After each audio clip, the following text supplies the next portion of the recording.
It's my favorite part of the show, money, power, politics. And we've got to talk about the new jobs number out this morning. In November, the U.S. economy added 228,000 jobs, while the unemployment rate held steady at 4.1%. That, my friends, is full employment. So the question is, why are so many Americans still so unhappy? I want to bring in a legend, former OMB director under President Reagan, David Stockman. All right, what do you think about the jobs report? You got a beautiful unemployment number, 17-year low. What does this tell you about the economy? I never think about the monthly establishment survey. It's noise. It doesn't tell you what you need to know about the quality and the trend of what's going on. In this report, there were 72.7 million breadwinner full-time jobs reported last month. Do you know that's the same number as December 2007 and the same number as January 2000? In other words, in 17 years, we have not gained a single full-time breadwinner job in construction, manufacturing, the higher white-collar professions, and so forth in an entire century. All the jobs have been either part-time. We've created 16 million jobs since Clinton was in the White House.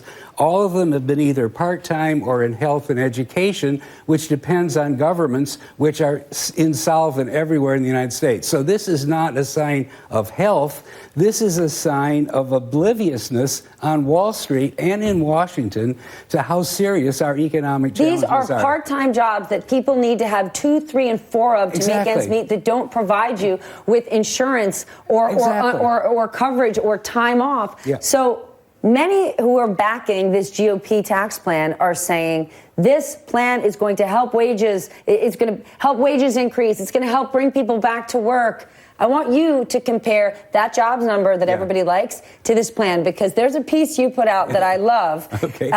Where you say why the GOP is heading for fiscal calamity. And in it you wrote, GOP's delusional theory that the $1.8 trillion of business tax cuts in the Senate bill will pay for themselves is about as realistic as the Bitcoin mania. Now, some people could argue Bitcoin mania is working for them for the moment, well, when but I wrote long-term that, it will end in disaster. When I wrote that yesterday, Bitcoin was $12,000. It was $19,000 last night. If you want to call that realism, it's a benchmark.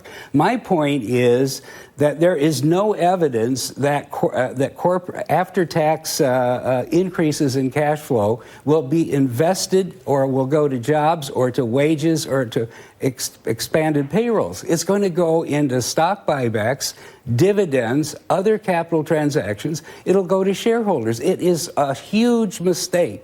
It's a fiscal abomination to borrow $1.8 trillion over the next 10 years, going into what is already a horrible fiscal situation, in order to give corporations more money to give to their shareholders. Then why would the Senate pass this? I get why Gary Cohn and Steve Mnuchin like this. Yeah. They've never been in government. They've never had to have long-term promises. They're deal guys. Right. And if you're a deal guy, the idea is jam this deal through, get it done, pay your fee, and walk out.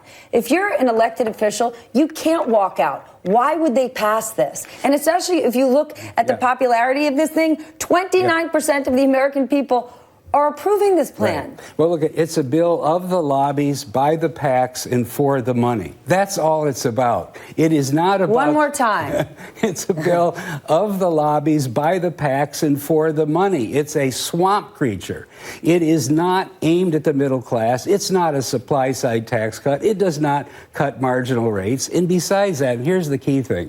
We had our job report this morning. Everybody says we're at full employment. Yes, we're at 102 months in this expansion, nearly the record expansion of 118 months. And what they're going to do is cut taxes unfinanced, borrow money, $1.5 trillion, during a period, now listen to this, this is unbelievable, from month 114 to month 180 of this so-called expansion. You know something? We have never been there before. There is no expansion that long in recorded history. The business cycle hasn't been abolished. They are increasing the deficit right into the teeth of the next recession. Okay, then David, this is a reverse Robin Hood. It's the terrible. Poor who voted for President Trump are going to get poorer, and the rich who didn't vote for President Trump are going to get richer. Do you think it's going to pass? I think it is going to pass. They'll fiddle around with it, and they'll probably raise the corporate rate a couple more points. Oh, but that's nonsense. It is. It's total nonsense. If you wanted to respond to the Rust Belt America, to the flyover America voter left behind who desperately voted for Trump, you should have cut the payroll tax. 160 million people pay the payroll tax on every dime, even of their minimum wage job. That is what is the paycheck killer. That is what is the job killer in America, because it adds to employers' costs. Then how does this help President Trump get elected again? I understand that President Trump loves that the likes of Steve Schwartzman suddenly want to hang out with him and throw parties for him. I'm pretty sure before last year, Steve Schwartzman was never inviting President Trump to 740 Park Avenue for a party, and now he's throwing parties for him. Is this all about President Trump's ego? Because I don't understand why he would push this when it will not help him get reelected. Well, it's about his delusions. It's about his shallowness. It's about the fact that he doesn't have an agenda, doesn't really have any understanding of policy. I think his instinct is right. We want to get America moving again. The economy's in bad shape. Do you know? The economy's not in bad shape. Yes, it is in this sense. Industrial production last month was no higher than it was in 2007 at the peak before the last crisis. All right. So we have had a lot of growth, like in the healthcare sector, a lot of growth in the government sector, a lot of growth in part-time, restaurants and hotels and so forth. But we really haven't had sustained productivity and growth in our core goods-producing economy. And you can't live on services alone, okay? We still have the highest trade deficit that we've ever had. It's rising again. We should mention President Trump, who went after the trade deficit, went after China. That trade deficit has only gotten bigger in the last 9 months. I need to ask you about Wells Fargo. Mick Mulvaney, the current OMB director, that's the job you had many years ago. He's now the acting CFPB director. He has said the CFPB is a sad, sick joke. He doesn't like it. A lot of people have not liked the CFPB, who said, listen, we need regulation, we need smart regulation, but they don't get the job done. They did get the job done in terms of Wells Fargo, though it was the LA Times that really found the original abuses. Yeah. Why is it that Mick Mulvaney now would say, well, maybe Wells Fargo is not going to have to pay out these millions? I mean, you've got customers that are waiting for their payouts. I agree with him on that. That was a mistake to enact that agency. It is a swamp kind of agency. There are 5,000 banks in America. There are dozens of national and regional chains. If a bank like Wells Fargo abuses its customers time after time, people simply need to take their mouse, click, and go to another bank.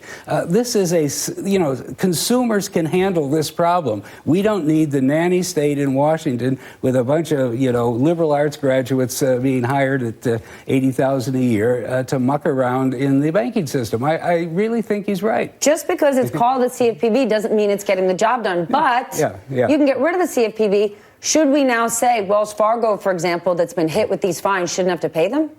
Well, if they've been levied in a proper way under the law, they ought to pay the fines, okay? And then, as soon as we can, they ought to pass a law to repeal the Consumer Protection Bureau. We don't need it. It's a waste of money. It's a waste of time.